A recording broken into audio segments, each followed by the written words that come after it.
افغانستان کې اقتصادي کړکېچ د طالبانو حکومت وايي اقتصادي مشورتي بورډ جوړو. سلام درنو لیدونکو، ستړي مه شئ.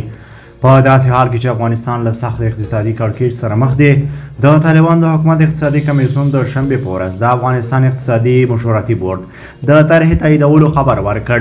د ملا عبدالغني برادر اخوند په مشرۍ د طالبانو د حکومت د ریاست الوزرا د اقتصادي چارو معاونیت پر خپله ټویټر پاڼې لیکلي چې په دغه بورډ کې به د پوهنتونونو استادان، اقتصاد پوهان او د سوداګرو او صنعتکارانو استادان ګډون ولري، خو دا نه ده څرګنده شوې چې څوک به د دې بورډ مشري پر غاړه ولري او نور غړي به یې د کومو ادارو استازي وي.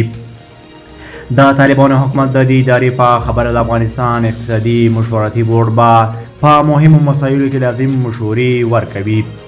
د افغانستان د سوداګرۍ او پانګونې خونې د مدیر پلاوي غړي خان جان الکوزي د دغه بورډ جوړېدل په اقتصادي برخه کې یو مهمه اړتیا بولي. نوموړي وایي پخوا د جمهوریت په وخت کې موږ اقتصادي عالي شورا لرله چې خپل رئیس جمهور هغه رهبري کوله. په هغې کې ټول اقتصادي مسایل، اقتصادي قوانین، اقتصادي پالیسي او د خصوصي سکتور پر ستونزو به بحث کېده او عملاً به حل کېدې.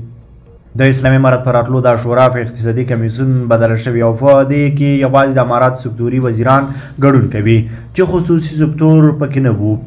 نو دا یوه اړتیا وه چې د خصوصي سکتور او مشورتي بورډ جوړ شي. په کابل کې د یو پوهنتون د اقتصاد د پوهنځي استاد عبدالحفیظ صافی کو څه هم په دغه بورډ کې د بېلابېلو څانګو د استازو د ګډون هرکلی کوي، خو وایي چې د کار د څرنګوالي په اړه په قضاوت کول له وخت مخکې خبره وي.